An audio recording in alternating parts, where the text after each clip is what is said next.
Yes, we have another compact crossover in the segment. I know, you're all probably nauseated with the number of different choices that you have in this segment. But before you change to another video of twerking cats, wait until you see everything this 2022 Mitsubishi Outlander SEL Touring trim has to offer.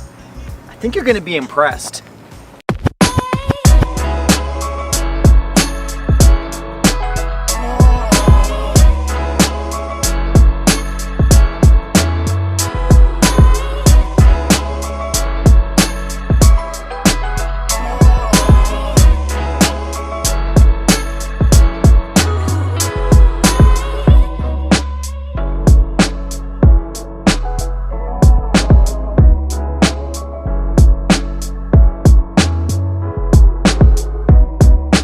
Okay, now the vehicle standing behind me is the all-new redesigned 2022 Mitsubishi Outlander. More specifically, it's the SEL Touring trim, which is the top-of-the-line trim level for this vehicle, and it really does come with some amazing features for this price point. Now, before we get started, let's talk about Mitsubishi as a brand. The company built its name on the likes of the 3000 GT, the Eclipse, the Evo, but here we are in 2022 and they don't sell any of those vehicles anymore. And the reason is because tastes changed. People preferred versatility and crossovers, and so Mitsubishi really had to double down on those segments. Now, believe it or not, this vehicle actually shares a lot of components with the Nissan Rogue. Why, you may ask? Well, that's because Nissan actually owns about 1/3 of Mitsubishi, so it only made sense to share some of the costs in creating one of the hottest vehicles in the segment. Now, don't get this thing mixed up with a Nissan Rogue, because there are several differences with this vehicle versus the Rogue, which we'll talk about in today's video. But before we get started, I do want to give a huge shout out and thank you to Mitsubishi for giving me the opportunity to review this vehicle for you all today. If you guys are in the market for an Outlander, especially after watching all of the cool features in today's video, make sure you check out their inventory and their website. I'm going to put a link down in the description below. Okay, let's kick things off with the exterior and interior features and quality, and let's start off with the exterior. Now, starting with the color choices, in case you're wondering, this is called the Alloy Silver Metallic, and it looks pretty good on this vehicle, although Mitsubishi has quite a few different cool color options that you can check out on their website. Starting off with the front end, let's talk about styling, because it's a somewhat controversial design that some people may like, some people might hate. Personally, I think it looks pretty good. Now, starting with the top, this is actually your daytime running light, which is starting to become a little bit more common in the auto industry, where you have the running light up at the top and the headlight housing actually down below. Now, let me show you what it looks like with the daytime running lights, because they look really nice, especially if you're seeing this vehicle at night. And one other really nice touch that Mitsubishi added is this is actually an LED light strip that goes all the way around the grille insert, and it looks really good. I'm going to try to throw up some footage of this vehicle at night because it's hard to tell under the sunlight, but it really adds a nice touch to the vehicle, giving it kind of a more premium, luxurious look with the outline of the grille being lit up at night. Now, let's move on to the side, because this is where it gets a little bit more subtle, a little bit more maybe normal or non-controversial. You do have a really nice body line that goes all the way across the side of the vehicle, from essentially the front fender to the rear taillight. And I do have to mention, this SEL Touring trim does come with a silver roof rail as well, which looks really nice. And as you can see, you do kind of have a two-tone exterior, where you have what it looks like the windshield that wraps around the front passenger and driver window, giving it kind of a sleeker, sportier appearance to the profile of the vehicle. And coming to the back, this is where it gets a little bit more interesting, because you have this chrome piece that actually jets up into another piece of black plastic trim that goes all the way to the back. It kind of connects the rear windshield to the front windshield with one line that goes all the way across it. Again, just adds to the sleeker, sportier appearance, and personally, I really like what they did here. Now, while we're here, let's talk about wheels and tires. You actually have 255, 45, 20-inch wheels on this SEL Touring. Yes, a compact crossover with 20-inch wheels, and personally, I really like the design of this wheel. Coming to the back is where it gives off a little bit more of a German-like look to it, with the body line that kind of curves back around, and then you have another body line that kind of outlines the center of the rear tailgate, and it looks really nice. I think the LED tail lights look good. Overall, a really nice look to the rear, and definitely an upgrade from the previous generation, especially with the LED tail lights, and you do have a spoiler over here as well. But overall, I would argue this is a really good looking compact crossover. It almost looks like it punches above its weight, almost in the luxury segment rather than just the traditional entry-level compact crossover. Now, overall, I would rate the exterior a 7 out of 10. Even though looks are subjective, I think it's a pretty good looking crossover. Aside from the somewhat controversial front end, which you may love or hate, I think it's a handsome looking vehicle with the right proportions and angles. Okay, now for the part I'm excited about is climbing inside. Now, this vehicle does come with the smart key access, so all you do is you hold the door handle and push this button to lock and unlock, and then you can step inside of what I believe to be this Mitsubishi Outlander's competitive advantage. This is where it flexes its muscles over all other compact crossovers on the market, but we'll get to that in just a second. Let's start with the door panel, where you can immediately see the advantages of this vehicle over some of the competition. Starting off, you do have really nice leather soft touch surfaces all the way from the top down to this armrest. This is a hard touch plastic, but that's common amongst a lot of compact crossovers. But I do want to point out, look at this quilted stitched leather over here on the door panel. That's something you don't even get on luxury vehicles, let alone a compact crossover at this price point, which we'll talk about in just a minute. And I do want to point out, this isn't like an injection molded plastic that's just kind of rubbery. This is a very, very squishy, soft touch leather. You could easily rest your elbow here on long road trips and not feel sore. Coming back to the door panel, I really do like this brown color. The contrast is really nice. Really nice window switches here as well, and they do have automatic up and down, which is not something you always find. This is kind of a textured plastic material, which also doesn't look too bad. The only thing I will complain about here is this is a hard touch plastic, but again, this is a compact crossover, and this is not anything you're ever going to touch because you're going to rest your elbow over here, so you're really not going to feel it. You do have a little bit of ambient lighting over here. There's very limited interior ambient lighting, but it is surrounding this little door handle. You do have memory seats and a nice aluminum door handle. Now, coming over here to the bottom, you do have a cup holder and a little storage compartment where you can place some items, but nothing major, but at least you do have an extra cup holder. And this particular vehicle has the 10-speaker Bose audio system, and it sounds really nice. It's even in the A-pillar over there. A really nice upgraded audio system, and I like that they've partnered with Bose for this vehicle. Now, before we jump to the seats, I do want to talk about one last item on the door. At night, it will actually illuminate or project the Mitsubishi logo on the ground. Looks really nice, just those nice little touches that differentiate this vehicle from some of the competition. Now, let's come back and talk about these seats, because as you can see, that quilting and stitching carries over onto the driver and passenger seat, and in fact, the rear seats as well, which we'll show off in just a minute. Now, this does look really nice. It's a really nice leather material to it. You got some orange piping as well across the seat, and these are perforated seats. But keep in mind, even though these seats are heated for the front driver and passenger, they do not have ventilated seats as an option. These are 8-way adjustable power seats with lumbar support. But let's jump inside and talk about all of the cool features on the interior,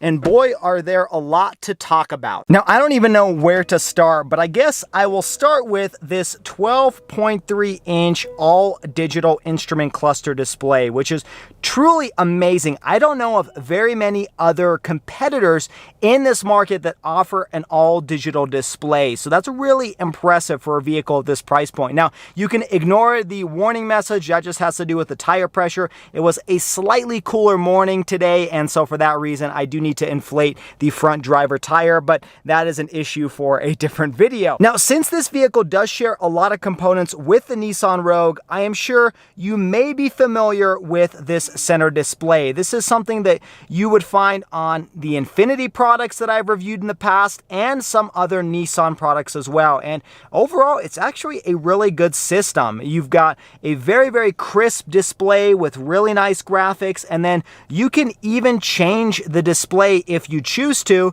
So you could do change meter view, and it gives you kind of a cool graphic into a more modern appearance.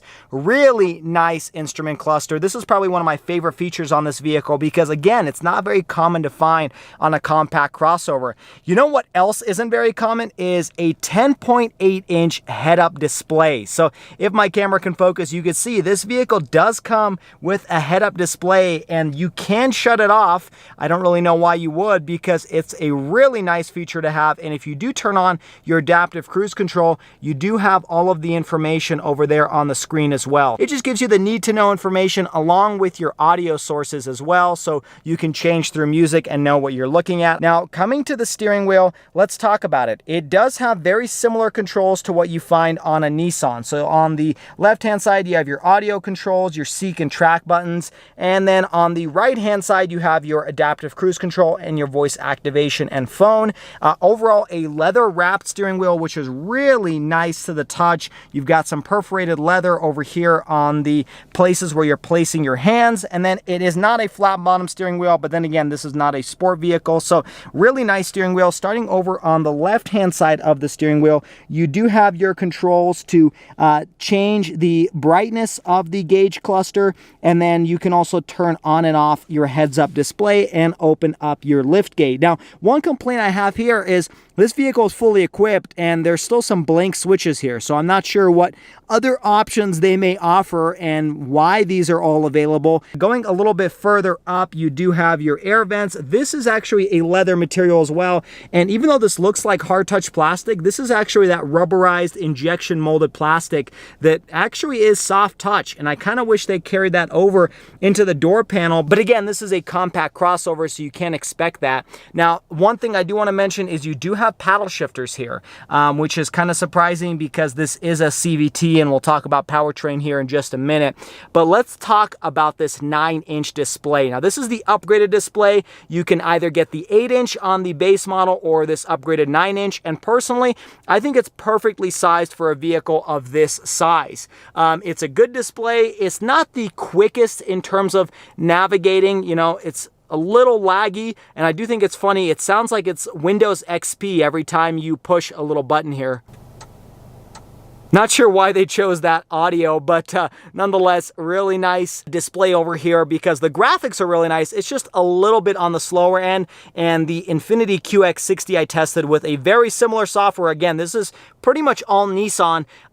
It was a little bit snappier than this, so I'm not sure if they had an upgraded graphics card or CPU or something like that. You do have physical volume buttons and physical tune buttons, and you do have some quick access buttons over here. One thing I really like is this 360-degree camera. Really nice to have on any vehicle, especially a compact crossover, because you don't expect it at this price point. But you do have different camera angles. You can't cycle to every single camera, unfortunately, but it does give you kind of the most difficult to see spots. And at the same time, this is where the software is very snappy. So pushing this button, you immediately pull up the camera. So I really like that that is no delay when you push that button. Coming down here, you do have your air vents, your push to start button, and then this is all, again, a really squishy, soft touch leather material. Again, you have that orange accent with this kind of saddle brown orange color on the interior. Looks really nice. Again, passenger door panel, you can see a different view there. And then moving down below, this is your climate control. Again, physical buttons for those of you that complain about a lot of manufacturers putting the tech into the screen itself. You still have physical buttons here. You do have heated seats for the front. Again, you don't have ventilated, which would be nice. They could have easily added that here. You do have your climate control. You do have a heated steering wheel as well on this SEL Touring trim, which is nice to have. Dual zone climate control. And then coming further down, this is where you have your wireless charging pad. You do have also 2 USB ports and just your 12-volt adapter. Another thing that's really soft on this vehicle is this section right over here. So this is the place right next to the wireless charger where you're probably going to be resting your knee as you're driving. And I gotta say, this is an incredibly soft material over here. This is typically where manufacturers start cutting costs because they got to keep it within a certain price point. And I gotta say, this is perfect for long road trips. You can just rest your knee here and not feel like you're touching a hard piece of metal. Moving further back, again, kind of a luxurious look to the interior. You do have a typical Nissan shifter here, nothing that you probably haven't seen before. This is kind of an interesting material. It's not aluminum. I'm pretty sure this is plastic, but it does look nice. It adds a little bit of a texture to the interior. I do like these drive modes. This controller knob is actually got a pretty good resistance to it and feels really good in the hands. You got a few different driving modes from Eco to normal to tarmac, gravel, snow, and mud. Now this is again the most premium option, so you're going to have more drive mode features than maybe the base trim, but I do like how the graphic changes every time you cycle through the drive modes. You do also have a trail control, so you can essentially do cruise control when you're off-roading. I don't think you will off-road this vehicle, but it does have all-wheel drive, so you do have that as an option. You do have your electronic parking brake and your auto hold. This is a piano black plastic, but it's not overdone. I think they did a good job. It's just enough to make it premium, but not overly cheap looking like some other vehicles. You do have two cup holders over here, and then you do have a really soft touch, like softer than normal. Opening this up, this compartment is a little bit on the smaller side, but it's not bad considering the fact that this is a compact crossover. Another thing I want to talk about is the fact that this vehicle does come with a panoramic moonroof, which is not always common, but increasingly more common amongst compact crossovers, but I really like that they included that here. And this does actually open, so you still get the functionality of having a sunroof, but also having that visibility for the rear seats. Now, speaking of rear seats, let's jump back there and show you all of the features back there. Okay, so does the back seat compare to the front? Well, the answer to that is most definitely yes. I mean, start off with the door panel. Again, this is a soft touch material. That's not common. Typically, the front seats have a much better material quality than the back. This is where they make this all hard touch plastic. Now, everything else matches the front except you also have sunshades over here. These are manual operated, but nonetheless very, very uncommon. I can't think of any other compact crossover that comes with sunshades for the rear seats. Now let's talk about the rear seats. Same type of really nice pleated leather material, as you can see, all the way up into the headrest, and you still have that accent stitching as well. Again, that door panel just looks really nice, really good design to it. You do have that same Bose premium sound system. And then, well, you may be asking, where are the cup holders back here? Well, you actually have to pull on this little lever, and it's hard to do with one hand. When you pull on it, then you can lower this entire unit, and then you do have a soft touch material with two cup holders. I do wish they made it more of a conventional folding armrest, but it's still nice that it has that. Now, let's climb inside and show off something that I've just briefly showed on camera, and that is the fact that these rear seats, not only do they have heated functionality for the outboard seats, but as you can see here, you have your own climate control settings back here. That is a really uncommon feature. That's not something that comes with the RAV4 or the Honda CR-V. And I believe the rear air vents are standard regardless of which trim level you get. And you've got plenty of legroom here. This is me sitting behind myself. I got tons of space. You do have map pockets over here on the driver and passenger side.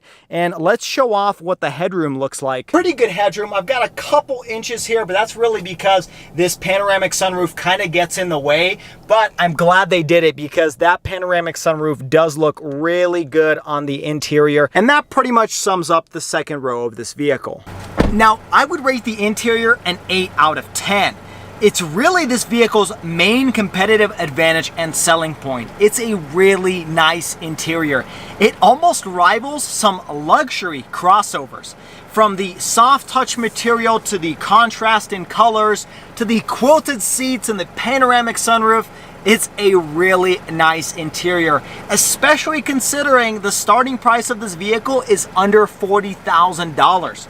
If you're looking for one of the most bang for your buck interiors, you gotta keep the 2022 Mitsubishi Outlander on your shopping list. Okay, now let's kick off the practicality segment of this video, and obviously we're starting with the powertrain.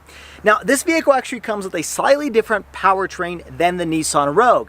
The Nissan comes with a 1.5 liter 3-cylinder turbocharged engine, whereas the Outlander comes with a 2.5 liter inline-4 naturally aspirated engine. There's no turbocharging or anything like that here. Now, if you're curious about power output, it's pretty easy to remember. It's 181 horsepower and 181 pound-feet of torque.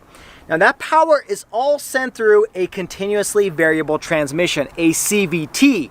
And well, more on that in the performance and handling section. Now, in case you're wondering, the fuel economy on this thing is pretty good because of that setup. You get 24 in the city, 31 on the highway for a combined 27. Now, that is for the front wheel drive version. If you choose the all-wheel drive, which this particular vehicle has, you're going to sacrifice about 1 mpg in both the city and highway driving. Now, towing capacity, considering this is CVT, isn't bad at 2,000 pounds. Now, interestingly enough, Mitsubishi does offer a plug-in hybrid version of the Outlander, but it's actually on the previous generation version. So if you're looking to get 74 combined mpge, you're gonna have to deal with the older looking Outlander. But I do feel probably in a couple of years, they're gonna upgrade that PHEV to have the updated styling so you can get the best of both worlds, great MPG, and a really good exterior and interior. Okay, so now that I have teased pricing more than a dancer at a burlesque show, let's talk about how much this Outlander costs. Well, the starting price for the ES trim, which is the base model, is $26,995. And the Outlander tops out on the SEL Touring trim at $35,845. Now, my vehicle also has the tonneau cover and welcome package, so after destination costs, this particular vehicle that you're seeing on the screen is $37,995. Now, in case you're wondering, that pricing is actually very similar to the best-selling Toyota Rav4 and Honda CR-V, but as I'm sure you could tell with some of the features I've shown off, this vehicle has a few additional features that those other vehicles do not even offer. So is this the best bang for your buck? Well, let's start off with the cargo area because this particular vehicle has something that none of the other compact crossovers have to offer. Okay, starting with the back, you do have a power liftgate, so all you need to do is wave your foot and the tailgate will open, or the liftgate will open. Now here is the surprise. Yes, you have 3 rows of seats in a compact crossover. I can't think of any other competitor that offers this on the market. Now, unfortunately, you do have to cut your legs off to fit back here, but nonetheless, you do have that as an option. And I'll show you what that looks like climbing back here in just a minute, because you can actually slide the second row forward to give a little bit more additional space for the third row passengers. But that is really incredible. And let me show you how this all works. So first of all, this is a giant headrest. You're gonna have to pull it out to actually fold down the seat. So you pull this out and then you simply just pull on this little handle here and the seat folds down flat, and it really does give you a flat loading floor. And where you hide this headrest along with the tonneau cover is actually underneath the floor of the trunk. So you just lift this little space up, and underneath here you'll find a little storage compartment where you can hide the headrest. Now, as a result of this, the only real compromise is the fact that you do not really have any underfloor storage on this compact crossover, but nonetheless, there's really not a compromise. You can have up to 3 rows without really having to have a giant bulge or something that will get in the way, and you can still load things in the back. Now, in terms of cargo capacity, you have 33.5 cubic feet of space, which is surprisingly a little bit smaller than the Honda CR-V and Toyota Rav4, but it is larger than the Chevy Equinox. Now, if you have the third row up, of course, your space is compromised. You're looking at 11.7 cubic feet of space, which, in case you're wondering, that's actually less than the C8 Corvette. So keep that in mind if you're looking at always carrying 7 passengers, although I don't think you'll do that. This is kind of for emergency situations because nobody can really fit back there unless you're a really small child.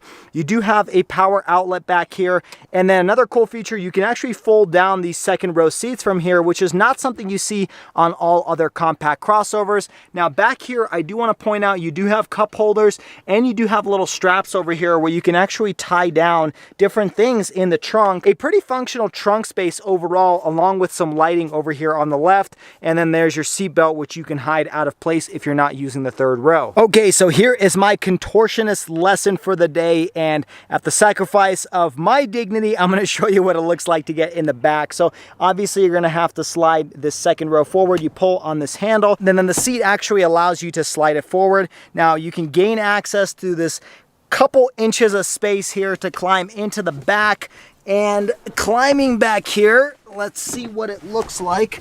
Well, it's not horrible, but the issue is in this position where I have about an inch of space, you don't really have any space in the second row. So it's either the second row or third row that sacrifices. Obviously the third row is going to sacrifice the most.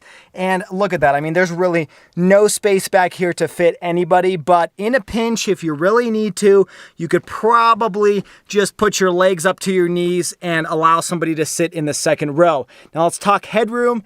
Not that great either. If I sit up straight, my head actually touches the roof line, so not sure from a safety standpoint how that would hold up.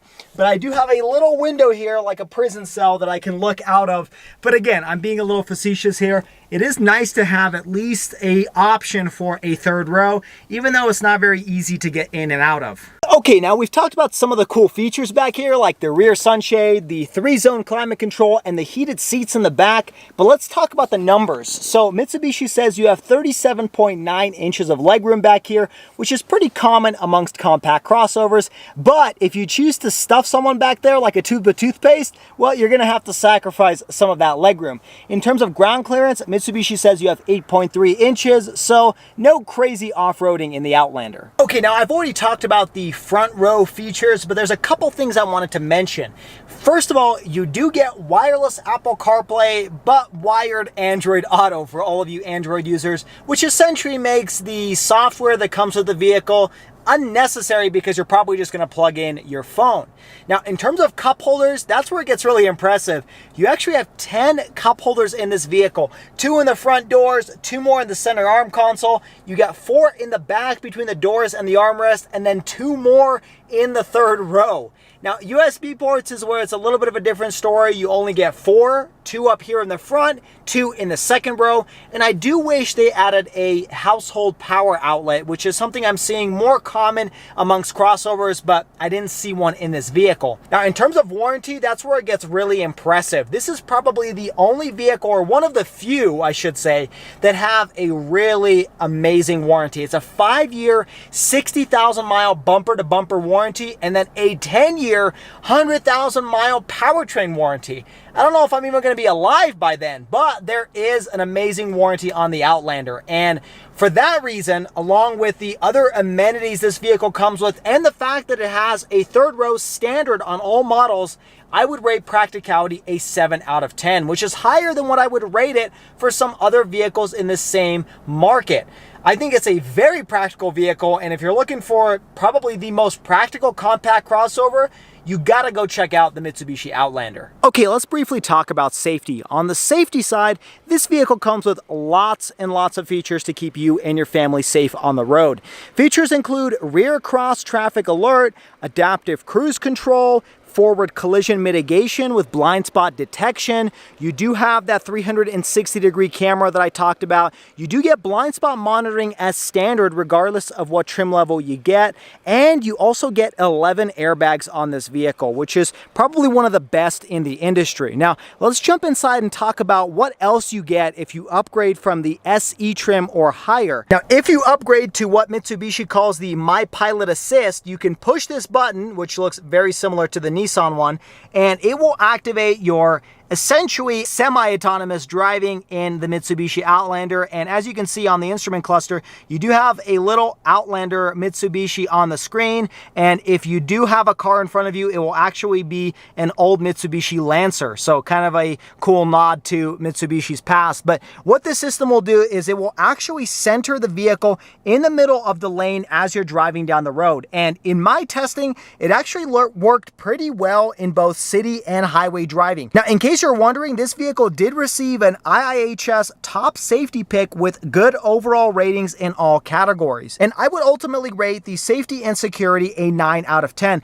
The only thing really notching this down is the lack of any level 2 self-driving technology, which is starting to become more prevalent in the industry. But then again, no other compact crossover comes with any type of level 2 self-driving technology, especially at this price point. So the fact that you can get a lot of these safety features at just around $26,000 is truly a bang for your buck in terms of safety and security. Okay, now chances are if you buy this vehicle, you're probably going to sit in it for a long time because it will be your daily driver. So let's talk about the ride quality and handling. But before we do that, I quickly want to show you the Mitsubishi key. And if you guys have seen a Nissan key in the past, it's very similar to this. You've got your lock and unlock, you got your lift gate release, and then you do have your panic button. Now, I did not see any sort of remote start technology, but you do have that functionality if you use the Mitsubishi app. But without further ado, let's jump inside and talk performance and handling.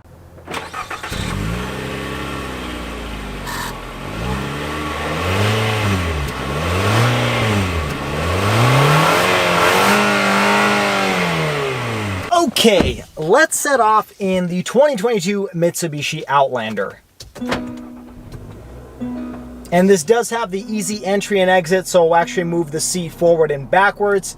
And let's briefly talk about the maneuverability as we are in this parking lot. And that's definitely one of the advantages of this vehicle. So putting it in drive in this somewhat, not really tight parking lot, but let me show you what it looks like, because this vehicle has really good turning radius. I mean, it's really impressive. I think that was one complaint I had about the Chevy Equinox, is its turning radius seemed like it was worse than its size, whereas this one is super easy to maneuver, and your steering is very, very light, very easy to drive this vehicle. So that's definitely one of the Outlander's strengths in terms of driving and ride quality. So we're about to get on the road, and that's when we'll talk about some of the road noise or quietness and the ride quality as well. Okay, so we just did a little bit of an acceleration there, but we'll talk about more of that in just a minute. Let's talk about the road noise, or lack thereof. Ultimately, this vehicle is actually very quiet on the inside. We're about to go over some road bumps here because there's some road construction, and I'll show you what that sounds like inside of the cabin. So we're about to start driving on this somewhat bumpy road, and take a listen in here.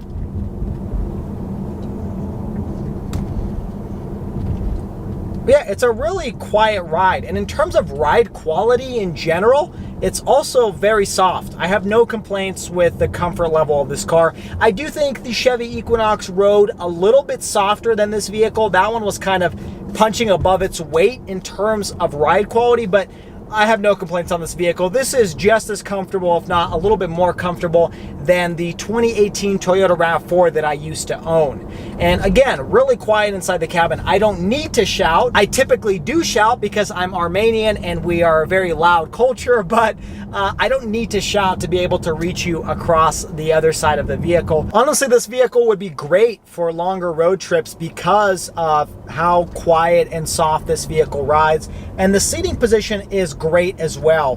The seats are very comfortable. Obviously, them being leather helps out a lot too, but I don't see myself getting sore or anything like that. And you do have lumbar support, so if you need it, you can just turn that up, and that way you have a little bit more support in your back. Okay, now let's briefly talk about the safety features, which I touched upon earlier, but let me show you what that looks like by turning on the My Pilot Assist and setting the cruise control. With the steering assist on, as soon as it detects the lanes, then you can essentially take your hands off the steering wheel, even though you technically can't, because it is going to ask you to keep your hands on the steering wheel to show a little bit of resistance. But it does a really good job staying in between the lanes. Now, it won't stop in front of a stoplight. There's no, autonomous driving here. It's really meant for highway driving and potentially, rush hour traffic. But nonetheless, a really good job from Mitsubishi and Nissan in developing a good system that actually stays in between the lanes. Now, let's talk about acceleration, because that's where I think this vehicle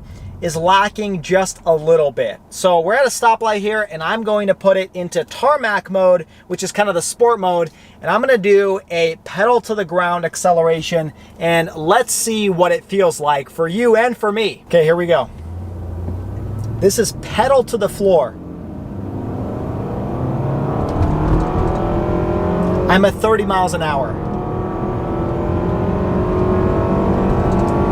I'm at the speed limit of 45. I mean, if you couldn't tell on camera, I'm a little frustrated. Now, Motor Trend did rate this vehicle at 8.6 seconds 0 to 60, but definitely not at this elevation and definitely not on that road. Here's my complaint here. So I don't think it's an issue with the engine itself. The engine is a 2.5 liter, if you recall, 181 horsepower, 181 pound-feet of torque. The issue here is that CVT transmission.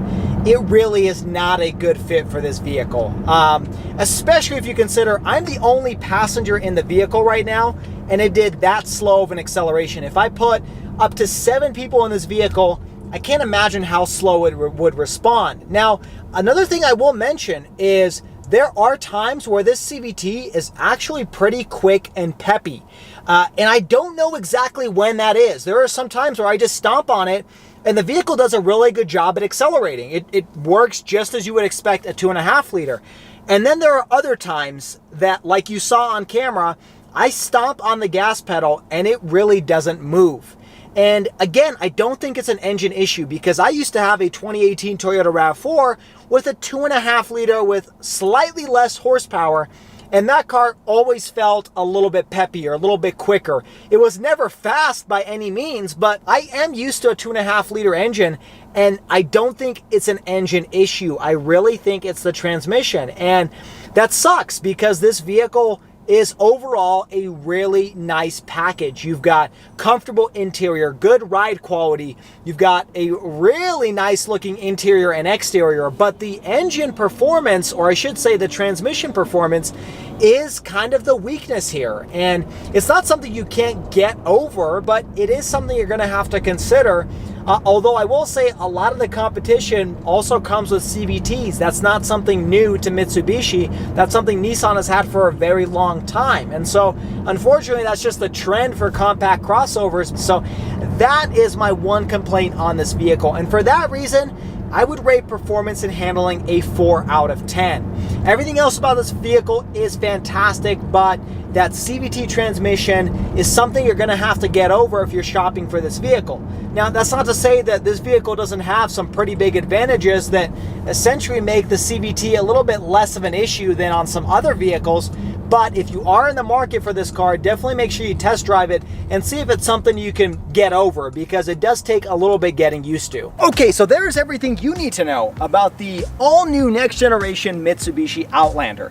Honestly, if you're looking for the best bang for your buck vehicle, here's your answer right here. I mean, the fact that they were able to pack in so many cool features at a sub $40,000 starting price is truly amazing. In order to have some sort of competitive advantage for the brand name, they had to pack in a lot of things that those other competitors don't offer, like 3-row seating and an all-digital display and a panoramic sunroof with 3-zone climate control. And let's not forget a 10-year, 100,000-mile powertrain warranty. That's really impressive. Honestly, my one complaint about this vehicle is just the powertrain, and more specifically that CVT. I just think that's kind of the Achilles heel of this vehicle because it sometimes doesn't allocate the torque when you need it. And I am curious to see what it's like to drive the PHEV version when they end up converting it onto this new generation model.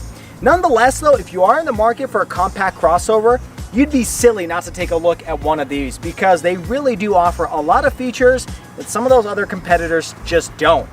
Thank you so much for watching. I do hope you guys enjoyed today's video. If you did, make sure you hit that like button and subscribe to the channel for all of the weekly car review videos. There's lots of different content from the vehicles I own to the vehicles I get to review.